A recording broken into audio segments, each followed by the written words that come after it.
just looking at the meet next week in Oregon, just Yeah. how you feel about the entries that you guys have, and y'all shot at getting trophies out there. Yeah, I'm really pleased with our numbers.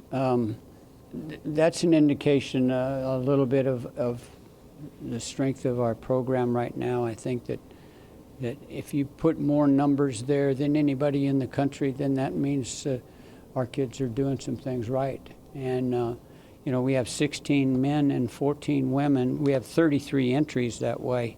That doesn't sound right when you say that, but what it means is you may be there's a relay, and you may be in a relay and in an individual event. So when you add all those kind of things, situations up, there's 33 possibilities of scoring.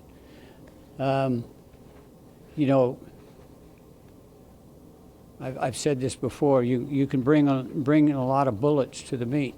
This meet is about the elites. This meet is about the top 8 that can score in the United States. And if you're in the top 8 in this country, if you're in the top 8 quarterbacks in this country, you're pretty good. This is the same situation. If you're in the top 8 in 100 meters, you're a dang good athlete. So this is a great meet. We're looking forward to it. Our entries, like you said, we're happy with that, but it's about our people that really are our great athletes in this group. And we have some of those that they do what they're capable of doing. And then we got to have some people that sneak in there. We got to have some people that no one anticipates, except us. We know what some of our people can do, and some of our people are very capable if they have their best day on this day. We talk about the only way you're successful at the national meet. We have the opportunity to be in the mix with the people that we're taking. But everybody's got to hit on the same day. Everybody's got to be at their best on the same day. That's track and field, though, too. That's, there's the only way, it's one opportunity to be at your best, and that's this opportunity at the national championships. And really, we're going up there with the thought process of everybody having a good day on the same day. Who's maybe one of those athletes or a couple of those athletes that you think position themselves to be one of those sneaky scorers? Well, Sasha, our pole vaulter, of course, he's the national champion returning. We think he's got a great opportunity to repeat. There's some great pole vaulters right now. I mean, there's 2 or 3 19-footers. So he's going to have to be at his absolute best. Jaqueline Scott is our hurdler. He's our short hurdler, and he's our long hurdler, which is the 110s and the 400 intermediates. He's the only hurdler in the country that's qualified in both hurdle events. So he's a very good athlete. He jumped the gun last year in the hurdles. It was a big hit for our team. We were still able to win the meet last year, but it was a tough one. We thought we might not be able to just because of that one. Then he came back and ran really fast in the intermediates, proved something to himself, and finished second in the hurdles. And so JQ is one, for sure, one of our best ones. On the ladies' side, Cameron Dixon, who's our new school record as of last weekend in the 200 meters, but she's been very consistent all year long. She's run 11:02 and she's run 22:1. If she can repeat those efforts, she'll be in the mix. But Cameron and our hurdler, Jaya Covington, has won a national championship indoors a year ago. But she finished second last year in the hurdles. I know she's going to try to win one. So those 4 athletes are really our elites. We have some others, but those 4 are people I know that have hit it there before, I won't even talk about some of the others. You mentioned Cameron. Just what is it about her this season that she's been able to really take her Yeah. her game to the next level, and what she's going to bring to the table this week? Yeah, Cameron is one of those that we've just watched mature in the sport, and that's what's fun for coaches to see. She takes coaching well. Kurt's done a great job with her and just brought her along slowly. She's a senior, and she's running the best she's ever run in her life, and that's the goal. But Cameron is just has years of experience now and has been able to put it together. A lot of it's between your ears, what you think, and we talk a lot about that with our team right now. You're as good as you're going to be right now. We could train for the next 2 weeks and it wouldn't change anything.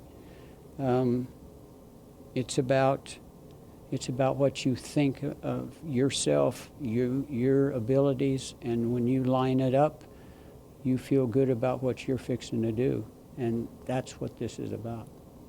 I want to ask you about Zaza and just what he's brought in the Yeah. javelin, and just the kind of guy he's been for your team this season. Yeah, Zaza is a new transfer in, and he is a javelin thrower. I mean, he thinks, eats, and drinks that javelin. I mean, he's 100% committed to being really good, and he is. He's thrown better than anybody in the country right now. We look for him to be a great addition to this group, and he's one of those that I was talking about. I know that our repeating people, I can put pressure on them. Some of our new people I don't even talk about, but Zaza is one of those new people that I think is going to be a great contributor to our team this year. You know, with him having been at Baylor, just how familiar were you guys with him, and how, maybe how much competition overlap there Yeah, and he was? wasn't real healthy, so I didn't see him very much. I think that's one thing that he's done this year is he has stayed healthy. Our training room with Saul Luna has done a real good job of keeping the guy healthy, and so that's the key to this whole thing, and he is. And had a little problem in the middle of the season, and he got through it, which is real good for him. And track athletes, they want to feel great on the day of competition. They never will. There's always going to be something wrong, no matter who you are. And so it's that thought process. You got to be tough. You got to get through that. You got to tolerate some things, and he's learning to do that. What does maybe the depth of entries y'all have on the field side for the men do for y'all's chances to be in the mix? Yeah, I think but we have a young high jumper that's very capable. We have a long jumper that's very capable. Those guys could be big scorers for us if they get in there and get after it. Same thing on the ladies' side. We had triple jumper. We have triple jumper on the men's side too. It's one thing that I'm real pleased with is we're trying to have a track team at A&M. We're not trying to be just great in a couple of event areas. I'm trying to have people and trying to have a track and field program, and so we have athletes across the board in almost every event. So I'm pleased with that. So yeah, some depth with some people. That's why we say we have an opportunity because of our numbers. Coach, a lot of the names we brought up in this conversation, you talk about Cameron, Jasmine, JQ, Zaza, all seniors. How important is it going into a meet of this magnitude to be senior-led and have people that have that experience at the meet? Yeah, you can be senior-led, and those seniors don't talk to your freshmen. I think that's the key. I mean, you got to have a team, and as you know, Sam, we work on trying to have a team all the time. We're trying to be very team-oriented. Everybody thinks that track and field is an individual sport. Well, I guess you can make it an individual sport, but it's a team sport, and it's a team sport for sure at Texas A&M. So we're working on the team, and those leaders those people who have been here before, sometimes it's not by what they say to somebody or how there's no pom-poms in here. We don't have any cheerleaders jumping up and down. You know, it's about maybe that freshman is just watching that person compete. And maybe that person doesn't even consider talking to somebody. It's just they're going to show them that they're ready to go on this day and they're ready to compete at their highest level. That teaches people.